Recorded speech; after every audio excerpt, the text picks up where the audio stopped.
En nombre de la Voz de la Esperanza te extendemos una cordial bienvenida a este estudio de la lección de la Escuela Sabática. Si te has unido a través de la televisión, YouTube o Facebook o por audio, gracias por acompañarnos. Sí. Te invitamos a compartir este estudio con otros. Claro que sí. Ahora, Omar, como solemos hacer, hoy vamos a saludar a alguien muy especial. Vamos a saludar a Mónica Moreira, que nos escribe desde el hermoso país del Uruguay. Amén. Ella nos dice: gracias, Pastor Grieve y esposa. Muy bueno el tema de radio de esta semana. Les cuento que nací entre el monte y un río hermoso, dice ella.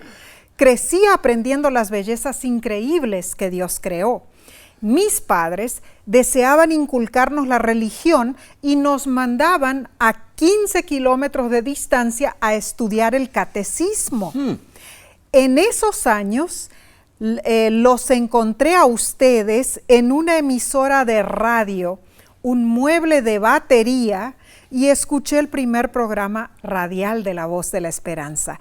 Hoy sigo escuchando y viendo sus programas. Muchas gracias por los hermosos mensajes divinos que imparten. Qué hermoso testimonio. La verdad que sí.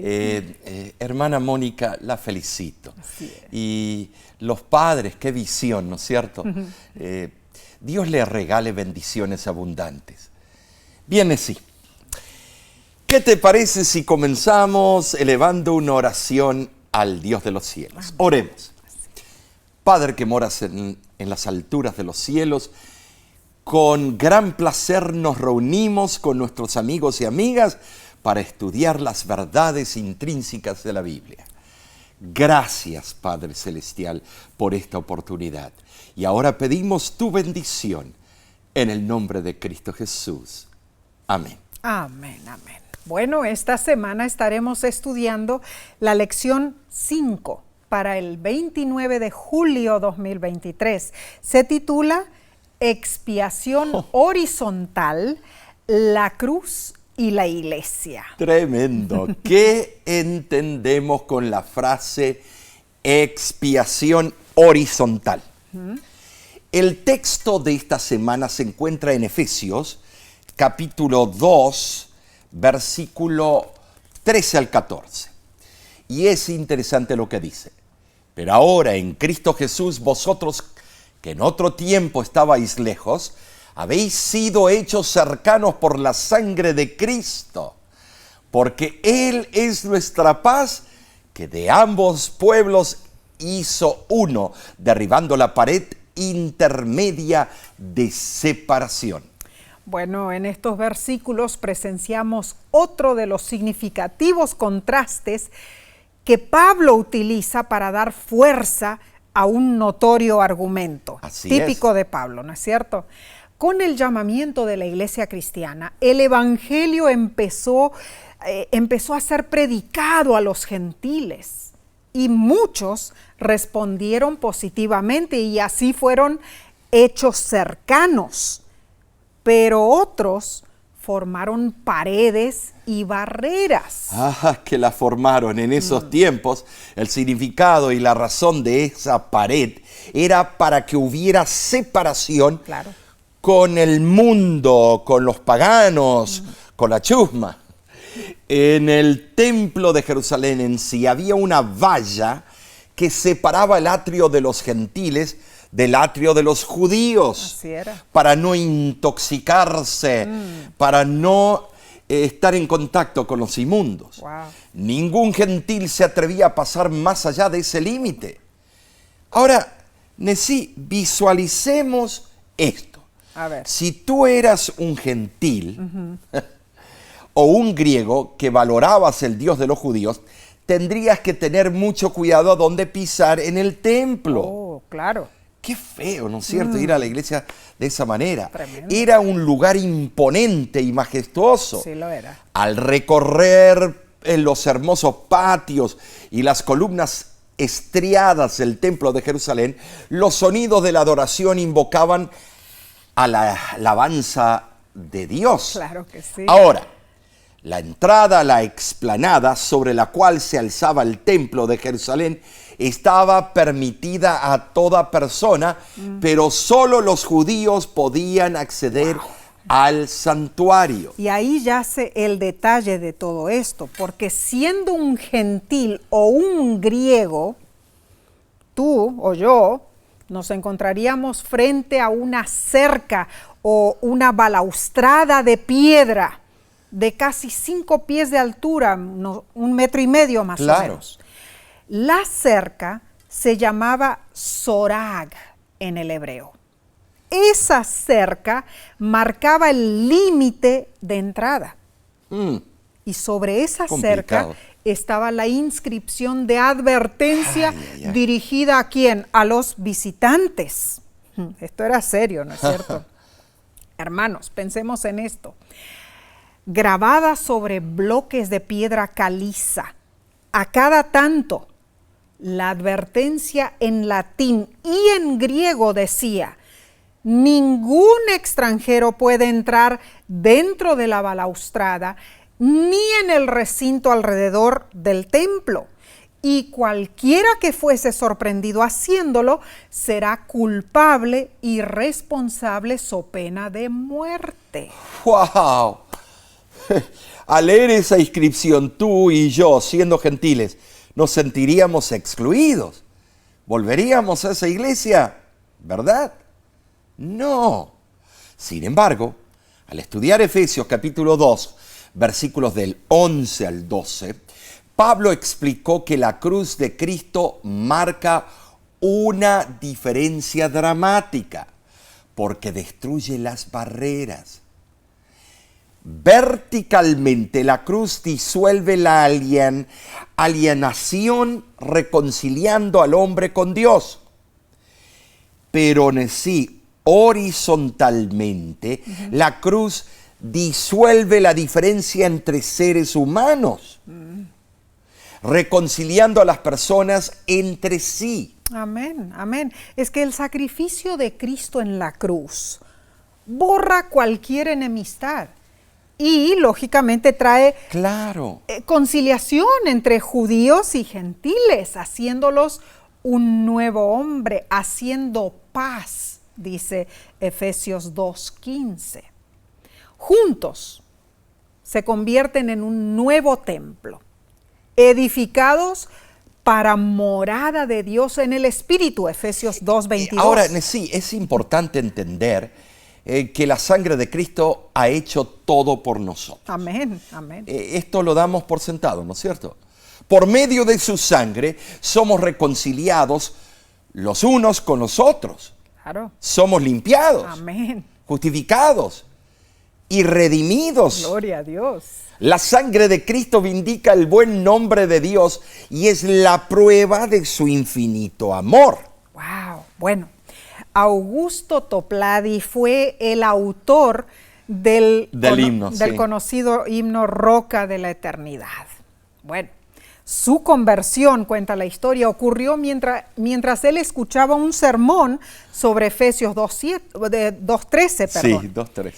Predicado por un trabajador en un granero, lo que habrá sido eso, ¿no?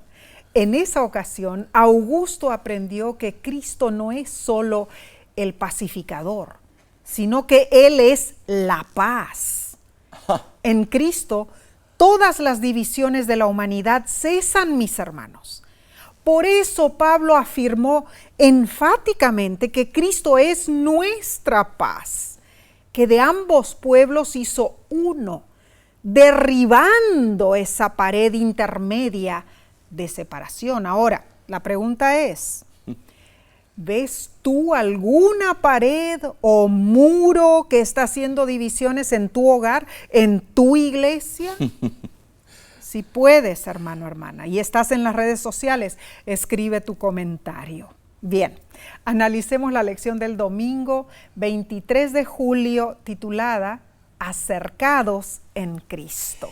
En Efesios capítulo 2, Pablo comienza pintando un cuadro increíblemente hermoso y edificante de cómo Dios actúa en nuestra salvación. Así es. ¿Sabes, hermano? Ser salvo significa ser llamado por el Mesías, ser resucitado con el Mesías, ascender con el Mesías y ser exaltado con el Mesías. Pero esa descripción se explicaba a los judíos, se aplicaba a ellos, los que esperaban al Mesías Salvador. Y esto es cierto, sin embargo, Pablo toma el lenguaje usado para describir la salvación de los judíos y lo aplica a los gentiles. Bueno, es importante notar aquí, hermanos, que Pablo no proclama que ahora los gentiles se salvan porque son gentiles o que los judíos se salvan porque son judíos. Pablo acentúa la experiencia del pasado de los gentiles. Efesios 2:11 dice: por tanto, acordaos de que en otro tiempo vosotros, los gentiles en cuanto a la carne, erais llamados incircuncisión por la llamada circuncisión hecha con mano en la carne. El apóstol destaca que el cristiano debe recordar su antigua condición. Y sí, nos recordamos. En verdad, era sorprendente para judíos y gentiles que ambos entraran en la relación del nuevo pacto con el Mesías usando los mismos medios. Y esto ocurrió aun cuando los judíos tenían la ventaja de haber recibido antes la palabra divina. Bueno, así fue. Ahora, en su pasado, los gentiles tenían una gran querella con los judíos. Pablo explica el odio arraigado al mencionar los insultos y las mofas vulgares. Bueno, Omar, yo creo que en forma vegetariana se insultaban unos a los otros, ¿no? Sí, porque en el hebreo no existen malas palabras. No. Ellos cuando quieren decir una, prestan del árabe o del inglés. Así es. Entonces los judíos se referían a los gentiles con escarnio, diciéndoles la incircuncisión. Y los gentiles se referían a los judíos con igual desdén como la circuncisión. Los judíos daban extrema importancia al rito de la circuncisión. Cierto. Hasta el día de hoy, sí. Los judíos asídicos o ortodoxos, como si esa ceremonia exterior garantizara un favor divino especial, los hiciera de raza pura. Es cierto que Dios instituyó ese rito como una señal de su pacto con Abraham y sus descendientes, y también para la salud de su pueblo. La higiene. La circuncisión era una marca, un recordativo del pacto, pero debía ser una bendición para los judíos, no una maldición esclavizante. Claro. Sin embargo, hermanos, como en gran medida no vivieron a la altura de los requisitos del pacto, la circuncisión había llegado a ser un rito hueco y vacío. Triste pero cierto. Ahora, Pablo explicó que era posible que los gentiles cumplieran las exigencias de la ley. Sí, si eso era verdad, su incircuncisión no hacía que su obediencia fuese menos aceptable. La circuncisión era un rito simbólico con el cual Dios deseaba ayudar a los judíos en la prosecución de una vida en armonía con la ley de Dios. Si los gentiles, sin el beneficio de ese rito simbólico, cumplían con la ley, entonces podían compartir las promesas que Dios había hecho a los judíos. Lamentablemente, los judíos transgredieron la voluntad de Dios, aunque tenían las ventajas de la ley escrita y estaban circuncidados. Entonces, la obediencia de los que cumplían la ley en condiciones menos favorables los condenaba. Pero aclaremos esto, los que son verdaderamente judíos poseen el espíritu y el carácter para cumplir el propósito de Dios. Claro que y son su pueblo escogido. Amén. O sea, Dios los apartó no para que cumplieran únicamente con ciertos ritos externos, sino para que fueran un pueblo santo de corazón. Claro que sí. El fondo espiritual de la circuncisión se basaba en ser una señal de separación del mundo pagano. Así es. Y de consagración al verdadero Dios. El rito en sí implicaba renunciar y abandonar el pecado. Involucraba separarse de todo lo que fuera ofensivo a Dios. Una obra tal debía manifestarse del corazón. ¿Y quiénes sí de los gentiles? Bueno, a ver. Efesios 2:13 apunta a algo radicalmente diferente y dice: pero ahora en Cristo Jesús, vosotros que en otro tiempo estabais lejos, habéis sido hechos cercanos por la sangre de Cristo. ¿Sabes? Milagrosamente en Cristo y a través de su cruz, los creyentes gentiles se podían acercar a Dios, a la esperanza y sus hermanos judíos. ¡Wow! Esta es la poderosa buena noticia. Claro. Implícita en la descripción de Pablo, la cruz de Cristo puede sanar la gran brecha entre judíos y gentiles. Así es. Esto significa que todas nuestras enemistades y divisiones pueden resolverse en Cristo, hermanos. Esta buena noticia nos invita a considerar las diferencias que existen en nuestras vidas, en nuestra iglesia, entre nuestros familiares. Nos insta a reflexionar en el poder de la cruz para superar esas incompatibilidades. Es sumamente privilegiado que gocemos de este conocimiento, pues puede conducirnos a la santidad y la felicidad en esta vida y la vida eterna. Pero es terrible que descuidemos este privilegio. ¿Saben? Sí, practicar externamente la religión no puede salvarnos. No. Lo han tratado por miles de años y no trabaja. No. Los ritos externos son insignificantes frente a la condición de nuestra mente y nuestro corazón. Inclusive, el hecho de que hayamos sido bautizados no nos salvará ni que nuestros nombres estén en la lista de la membresía de la iglesia. No, claro que no. Ni que nuestros padres sean piadosos. Tampoco. Nada de eso garantiza nuestra salvación. Uy, esto es serio. Pero no descuidemos. No. Esto nos cuesta escuchar, ¿verdad? Hermano, hermana. Lo que cuenta es nuestro interior. Es cierto. La verdadera religión está directa e íntimamente ligada con el corazón. Y Jesús es nuestro ejemplo. Yo hago siempre lo que le agrada al Padre, dijo él en Juan 8:29. Te pregunto, ¿de qué condición te ha redimido Jesús? ¿Por qué es importante que recuerdes dónde estabas cuando Jesús te encontró y dónde podrías estar ahora si Él no te hubiera encontrado? Es nuestra oración que vivas para agradar a Dios, hermano, hermana. Bien, continuaremos con la parte del lunes en unos segundos. Volvemos enseguida.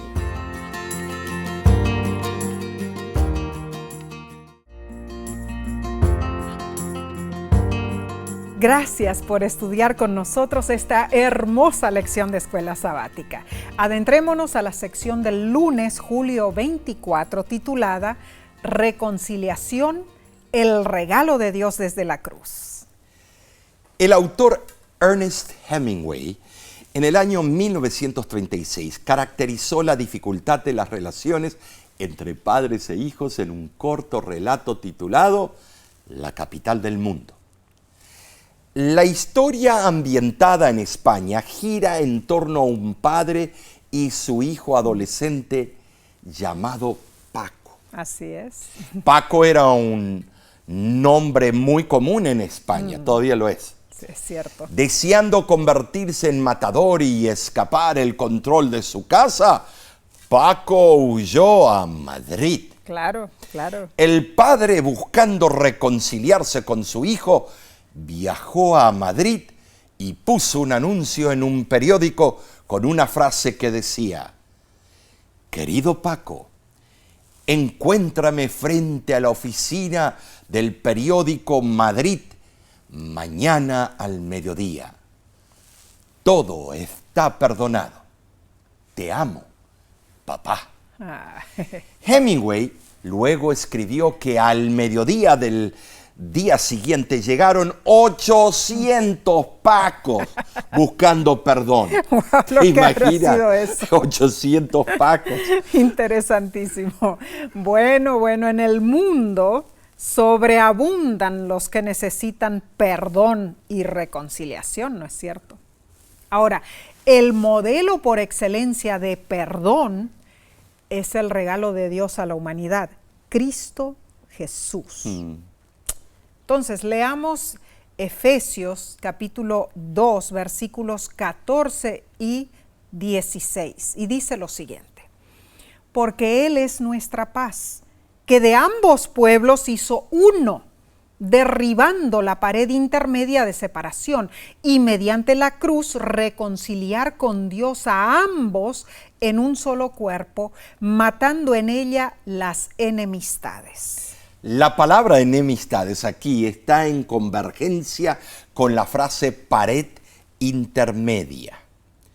El texto en el original griego favorece la idea que Cristo eliminó las enemistades de la pared intermedia por medio de la cruz, en el contexto de Efesios capítulo 2, versículo 11 al 22, especialmente Efesios 2:15. La cruz provee 3 ventajas para el creyente. Número 1, la cruz permite que los gentiles que estaban lejos de Dios y de su pueblo fuesen acercados, convirtiéndose en hijos de Dios y hermanos de los judíos. Número 2, la cruz hace que la hostilidad, en el griego ektran, enemistad, quede muerta. La cruz eliminó el estado permanente de hostilidad entre judíos y gentiles. En tercer lugar, la cruz presenta la reconciliación. Cristo reconcilia a ambos, judíos y gentiles, con Dios en un solo cuerpo por medio de la cruz. Ahora, en sí, esto también se refiere a los presentes desacuerdos entre amigos, familiares, Claro. cónyuges y hermanos de iglesia. Claro que sí. Entonces, ¿en qué consiste la reconciliación, hermano? Muy importantes. Imagínate un distanciamiento grave entre una madre y una hija, algo asentado durante años y años.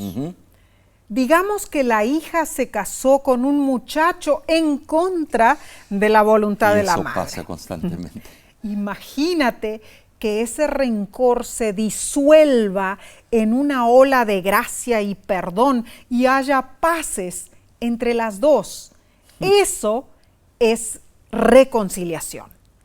Se experimenta la reconciliación tremendo. cuando un miembro de iglesia deja de lado un problema divisivo y reconoce a otro miembro como un hermano amado. Ay, sí, cuando éramos pastores en iglesias locales, Muchos problemas. cómo vimos estos problemas. Sí. Sin embargo, la reconciliación no es un acontecimiento mecánico. No, claro que no. Es un evento interpersonal que repara relaciones rotas. Así es. Pablo se atreve a explicar que la poderosa obra de Cristo en la cruz impacta las relaciones humanas.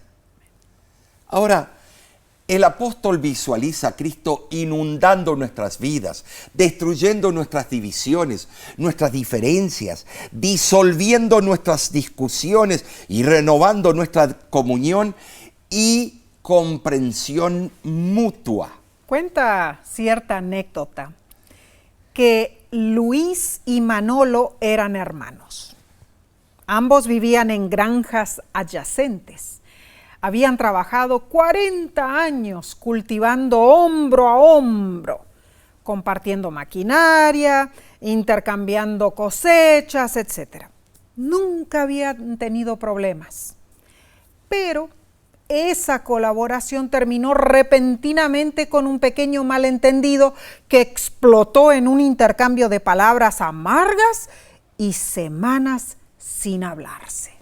Ay, hombre, hemos visto esto a menudo, ¿no es claro cierto? que sí. Bueno, cuenta la anécdota que cierta mañana un carpintero llamó a la casa de Luis y le dijo: Señor, estoy buscando trabajo. Si usted necesita reparaciones en su granja, yo le puedo ayudar.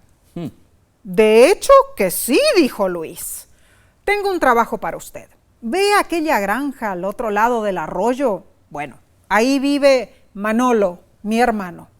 Solía haber una hermosa pradera entre nosotros, pero mi hermano tomó su tractor y desvió el cauce del arroyo. Yo estoy furioso y quiero vengarme, dijo Luis.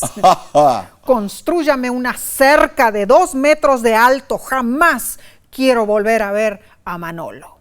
Bueno, el carpintero escuchó la historia y le dijo: comprendo, señor, haré algo que lo dejará satisfecho, no se preocupe. Y bueno, el carpintero trabajó arduamente, cuenta la historia, y terminó su trabajo al atardecer. Cuando Luis fue a ver el producto final, quedó atónito, Omar. No había ninguna cerca de 2 metros. No. En su lugar había un puente. ¡Qué bien!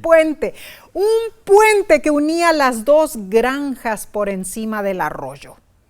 Justo entonces, Manolo, del otro lado, vino caminando desde su granja y al ver la obra de carpintería quedó impresionado.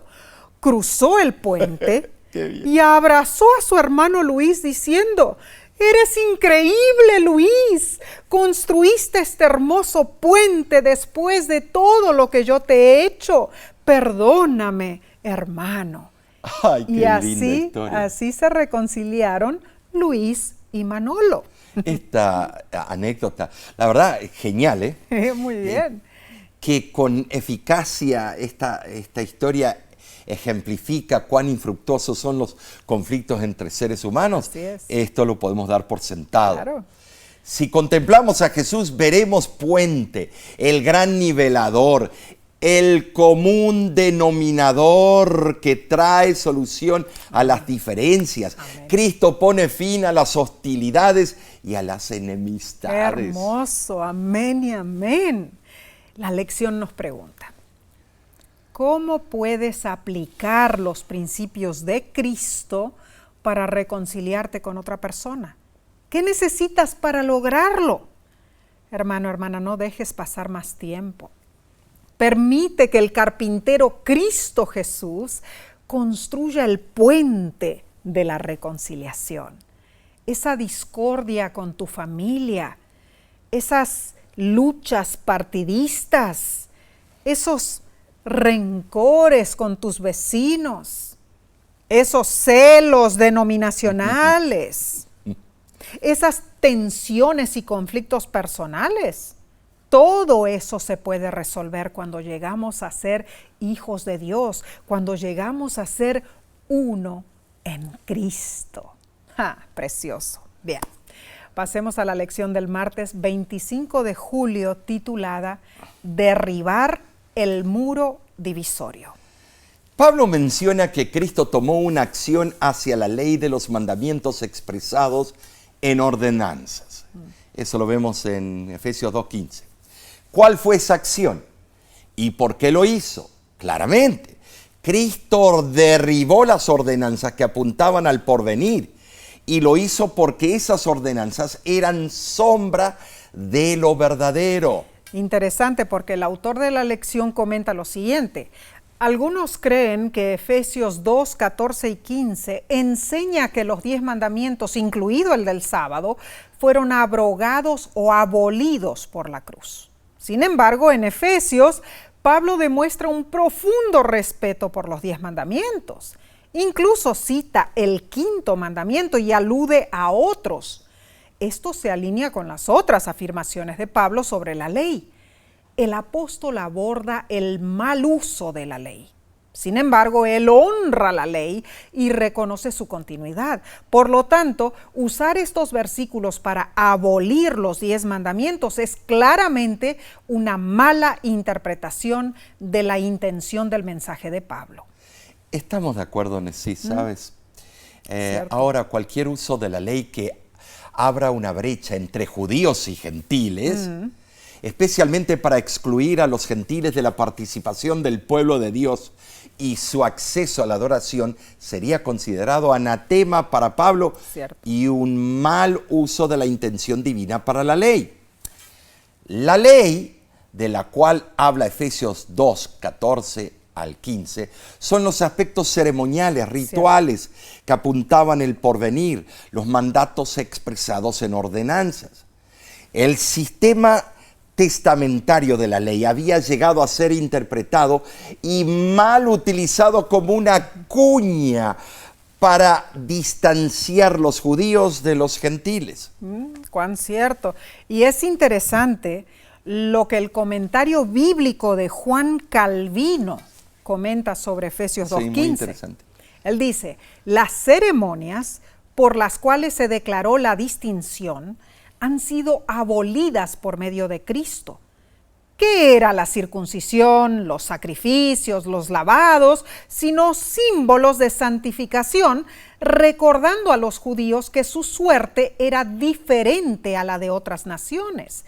Pablo no solo declara que los gentiles son iguales a los judíos al ser admitidos en la comunidad de la gracia para que ya no difieran entre sí, sino que se ha quitado la marca de esa diferencia, porque las ceremonias han sido abolidas. Ahora, el comentario del Nuevo Testamento de la Biblia familiar de Justin Edwards explica lo siguiente. Con su muerte, Cristo abolió la ley ceremonial, esa causa de enemistad y separación entre judíos y gentiles. Cuando Pablo alude al contenido en las ordenanzas, caracteriza la economía mosaica como un sistema de ordenanzas externas. Tremendo comentario. Muy interesante. Breve, pero al punto. La verdad, Omar. Y el comentario bíblico de Sir William Nicol añade lo siguiente, la siguiente afirmación. Dice, la segunda mitad de Efesios 2 forma un párrafo por sí mismo. Su tema es el caso de aquellos creyentes gentiles a quienes Pablo inmediatamente les trae a relucir su pasado pagano y su presente cristiano.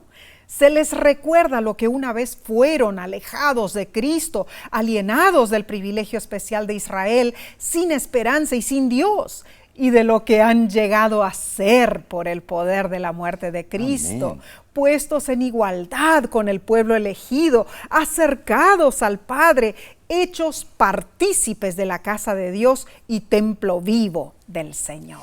Es interesante, no son autores de nuestra denominación, pero son grandes pensadores. La verdad que sí. Que el Señor nos explicó, retener lo bueno y descartar lo malo.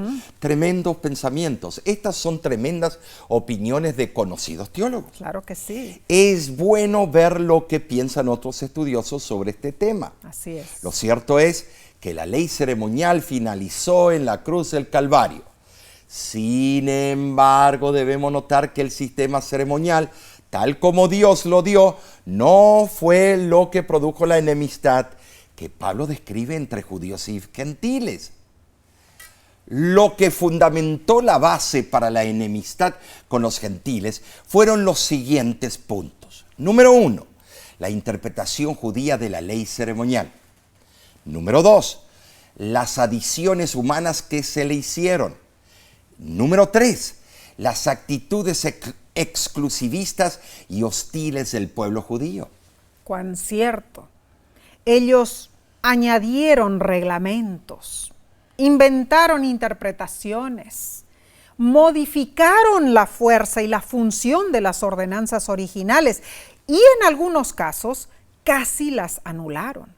Todo esto hacía que cualquier gentil que desease obtener la ciudadanía de Israel tenía que enfrentarse a un complicadísimo sistema de requerimientos legales. Entonces es fácil comprender por qué un sistema tal resultaba poco atractivo para un gentil. De esta manera el sistema judío se convirtió en una barrera infranqueable, una pared intermedia que impedía que los gentiles adoraran al verdadero Dios.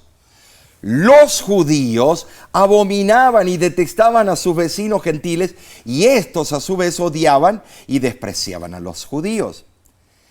Algo sumamente triste, ¿no es cierto, Nesí? Horrible. Tan triste, pero cuán fácilmente criticamos a los judíos. O sea, vemos la paja en el ojo de ellos y no vemos la viga en nuestros ojos. Bueno, debemos hacernos las siguientes preguntas. ¿Qué tensiones hay entre los adventistas del séptimo día y otras denominaciones? ¿Qué diferencias existen entre los miembros de nuestra iglesia que debemos confrontar y superar? ¿Será suficiente nuestro amor por Cristo para superar estas tensiones?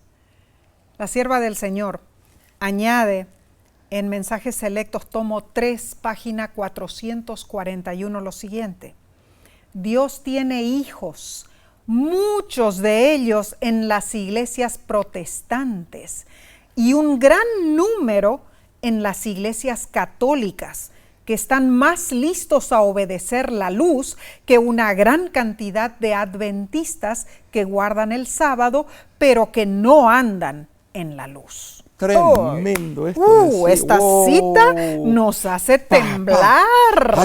Qué cachetada, ¿no? Es cierto. Hermanos, necesitamos ser transformados completamente por Cristo, desde adentro para afuera. Es cierto. Oh, sí. Bien, continuaremos estudiando. Esto está fascinante, pero lo haremos después de una corta pausa. Volvemos en unos segundos. No te vayas.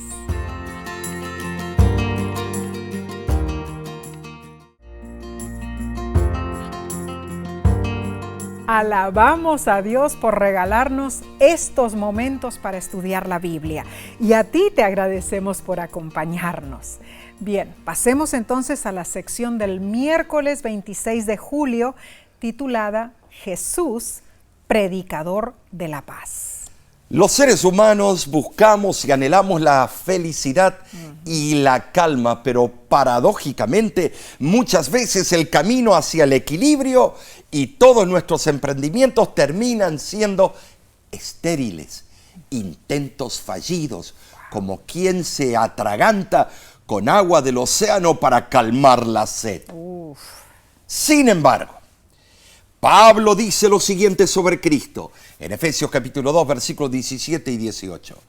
Y vino y anunció las buenas nuevas de paz a vosotros que estabais lejos y a los que estaban cerca, porque por en medio de él los unos y los otros tenemos entrada por un mismo espíritu al Padre.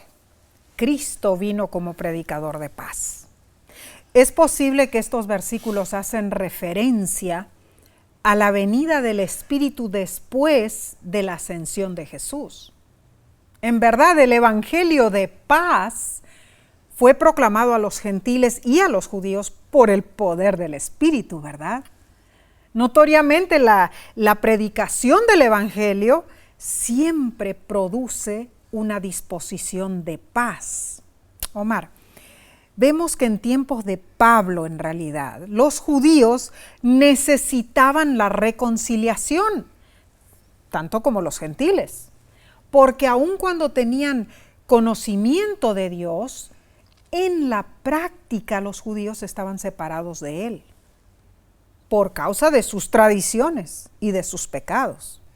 Ahora, si recordamos el relato bíblico en Mateo capítulo 27, versículo 51, cuando murió Jesús, la rasgadura del velo del templo no solo significó que el símbolo se había encontrado con la realidad simbolizada, lo que puso a fin a la validez del sistema ceremonial, sino que también la pared que dividía a judíos y gentiles había sido derribada. Wow. Tremendo, tremendo. Jesús dijo, yo soy la puerta. Sí. El que por mí entrare será salvo, dice Juan 10:9. La verdadera meta de todo cristiano debe ser encontrar el acceso a Dios. Si prestamos atención, en Efesios 2:18, están presentes las tres personas de la deidad. Así es, claro. Cristo, el Espíritu Santo y el Padre. O sea, hermanos, no existe un Espíritu Santo para los gentiles y otro para los judíos. No, no, no. La idea de un Padre amante debía producir un impacto entre los gentiles, quienes estaban hastiados con sus deidades y añoraban encontrar al Dios no conocido. Entonces, sin lugar a duda, los gentiles que aceptan a Cristo obtenían derecho a todos los privilegios de la ciudadanía en la nueva comunidad de la Iglesia cristiana. Dios es al mismo tiempo, hermanos, Rey de los ciudadanos y Padre de la familia. Los gentiles ya no eran forasteros o huéspedes, sino que disfrutaban de residencia permanente. En estos tiempos, Nesí, cuando esa lucha de residencia permanente es tan difícil para muchos, inclusive cristianos, entender. Cierto. Ese mensaje es un mensaje de paz. Claro, claro. Los evangelios contienen muchos ejemplos de Jesús como predicador de la paz. Al despedirse de sus discípulos, Jesús prometió: la paz os dejo, mi paz os doy. Juan 14, 27. Amén. Y concluyó diciendo en Juan 16, 33, estas cosas os he dicho para que en mí tengáis paz. Y después de su resurrección, Omar, cuando Jesús se apareció a los discípulos, les dijo repetidamente: así es, la paz sea con vosotros. Esto lo vemos en Juan 20, versículos 19, versículo 21 y versículo 26. Jesús fue sin duda un predicador de paz único. Él forjó una paz duradera y activa a través de su muerte en la cruz. Ahora, ¿cómo leímos nosotros, Nesí, en Efesios capítulo 2, versículos 17 al 18? Yo veo que Pablo se esforzó por señalar que la predicación de paz de Cristo se extiende más allá del tiempo de su ministerio terrenal. Nesí. Claro que sí, claro que sí. El apóstol afirmó que Cristo ha anunciado la paz tanto a los que estaban lejos, o sea, los creyentes gentiles, antes de que se convirtieran, como a los que estaban cerca, o sea, los creyentes judíos, Nesí. Así era. Entonces, habiendo aceptado esa proclamación, todos los creyentes experimentan la profunda bendición de tener paz. Precioso. Pero esa paz no es solo la ausencia de conflicto, Omar. No, es más que eso. Esa paz resuena con el concepto hebreo de shalom. Ah, qué hermosa palabra. Sí, claro. Es una experiencia de plenitud, de bienestar, tanto en nuestra relación con Dios como en nuestra relación con los demás. Consecuentemente, hermanos, debemos hacernos entonces las siguientes preguntas. ¿Cómo podemos aprender a ser predicadores de la paz y no conductos de conflicto? Piensa en esto y si estás en las redes sociales, pon tu comentario. Dime, ¿acaso no enfrentas situaciones en las que tú puedes ayudar a traer sanidad, tranquilidad y paz? Claro que sí. Es notable la siguiente cita del libro Joyas de los Testimonios, tomo 2, página 102. Debemos demostrar por nuestra vida diaria que tenemos paz y reposo en Dios. Cuando su paz esté en el corazón, resplandecerá en el rostro. La comunión con Dios impartirá elevación moral al carácter y a toda la conducta. Los hombres sabrán de nosotros, como supieron de los primeros discípulos, que hemos estado con Jesús. Esto es sencillo y hermoso, hermano, hermana.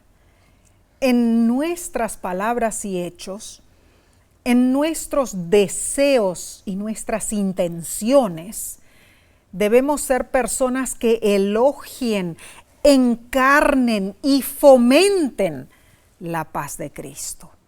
Y Omar, debemos hacer esto no solo en la iglesia y en la familia, sino en todos los lugares donde Dios nos envía, hermanos. ¿En dónde? En nuestras oficinas, en las tiendas a donde vamos, en los vecindarios, en las comunidades que visitamos. Debemos llevar y transmitir la paz de Cristo. Precioso. Bien, vamos a avanzar al estudio del jueves 27 de julio, titulado La Iglesia, un templo santo. Al concluir Efesios 2, Pablo presenta una serie de pruebas que señalan la unidad entre judíos y gentiles. Así es. Efesios 2, versículos 19 al 22, dice: así que ya no sois extranjeros ni advenedizos, sino conciudadanos de los santos y miembros de la familia de Dios, edificados sobre el fundamento de los apóstoles y profetas, siendo la principal piedra del ángulo Jesucristo mismo, en quien todo el edificio bien coordinado va creciendo para ser un templo santo en el Señor, en quien vosotros también sois juntamente edificados para morada de Dios en el Espíritu.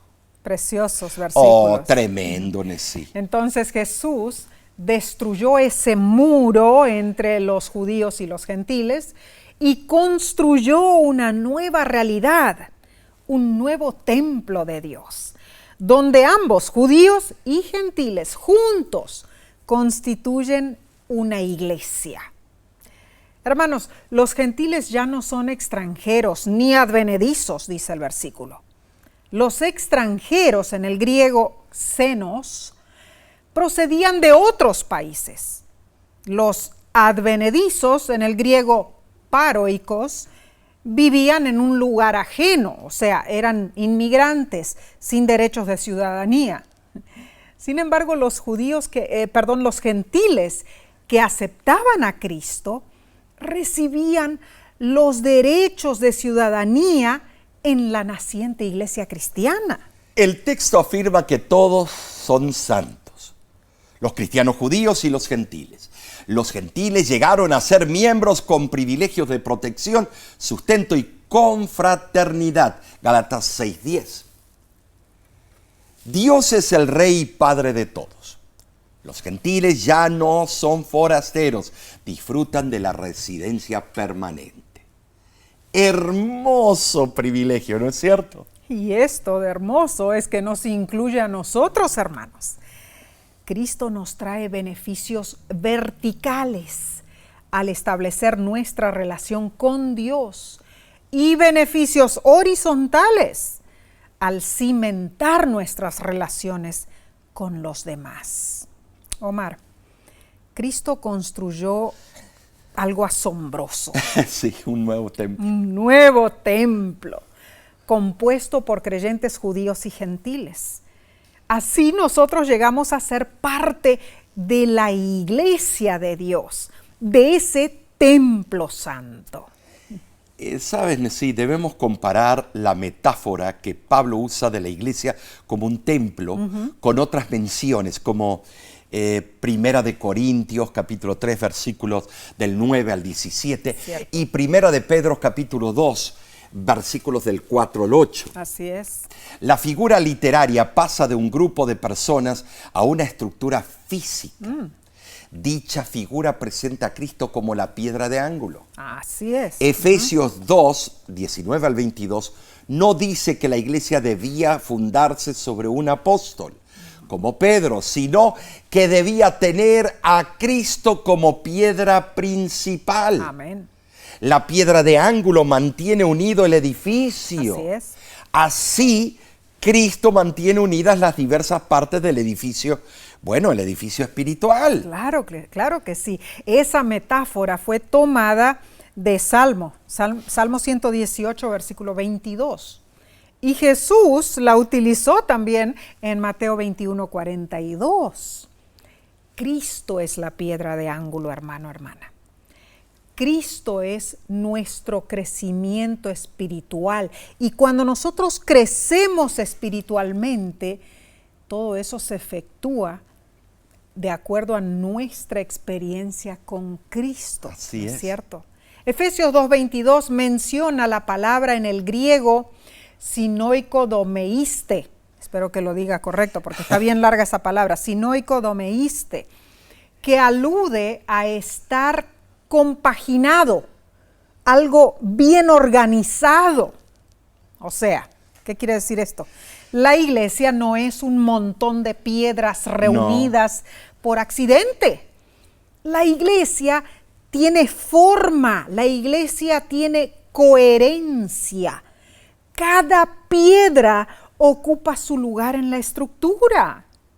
La estabilidad de la iglesia depende sí yo diría, de una cuidadosa planificación. Cierto. El santuario era el lugar de la presencia de Dios en el Antiguo Testamento. Así, la iglesia de hoy es el templo donde Dios habita. Amén, amén.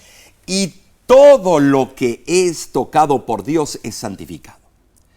Bueno, cuidado a qué extremo utilizas ese dicho. Su presencia convierte a la iglesia en santuario, en templo santo. Pero por sus frutos los conoceréis. Efesios capítulo 2 termina magistralmente usando las palabras sois juntamente edificados. La flexión del verbo indica un proceso que está en curso. Podemos apreciar este proceso cuando recibimos nuevos miembros en el seno de la iglesia. Leo del libro Hechos de los Apóstoles, página 476, y dice: los apóstoles se edificaron sobre un fundamento seguro, la roca de los siglos, pero no hicieron su obra sin afrontar obstáculos. Tuvieron que luchar contra el fanatismo, el prejuicio y el odio de los que edificaban sobre un fundamento falso. Claramente las diferencias abundaban entonces, al igual que hoy.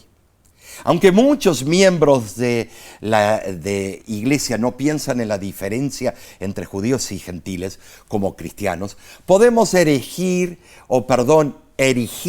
nuestros propios muros de separación entre nosotros, el pueblo de Dios, y otros, manteniéndolos alejados del evangelio. Lo he visto. Ahora, hermanos, dinos, ¿existen esos muros en tu vida y en tu iglesia? ¿Cómo podemos ver eso? ¿Podemos derribarlos si existen? Wow. ¿Cómo podemos lograr la unidad en Cristo? Wow, Omar, necesitamos más y más de Jesús, más y más de Cristo en nuestra vida. La reconciliación horizontal debe yacer en la expiación vertical, y eso solo se logra con Cristo. ¡Wow! ¡Qué bendecido este estudio!, ¿verdad? Pero repasemos los puntos más importantes. Número 1. Somos acercados en Cristo. Debemos velar por las diferencias que existen en nuestra iglesia y nuestra familia. Número 2. Al contemplar a Cristo, vemos la cruz como el nivelador que trae solución. Amén. Cristo pone fin a las hostilidades. Tremendo. Número 3. Hay muros divisorios, ¿verdad que sí? Claro, no lo podemos negar. Hay diferencias entre los miembros de nuestra familia, nuestra iglesia. Todo eso debe superarse. Por supuesto. Y número 4, Cristo vino al mundo como predicador de paz. Amén. Una paz duradera y activa a través de su muerte en la cruz. Y número 5, la iglesia es un templo santo que tiene a Cristo como piedra de ángulo. Claro. Crecemos organizada y coordinadamente. Así es. Y somos juntamente edificados. Qué bendecido mensaje, ¿no es cierto? La verdad que sí. El Evangelio es para todos y debe unir a personas que son diferentes en preparación, en carácter y disposición. Muy cierto. El templo bíblico fue construido con piedras cinceladas que organizadas formaron la edificación del templo. Así fue. Ese edificio representa el templo espiritual de Dios. Ajá.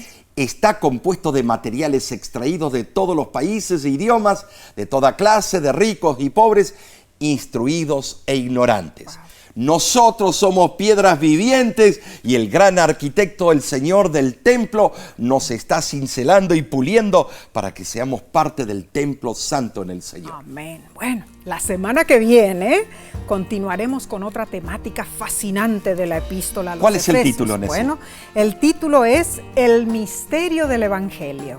Estás especialmente invitado a acompañarnos. De nuestra parte nos despedimos con un hasta luego. Así que sinceramente y de corazón te decimos, Dios te bendiga y te guarde.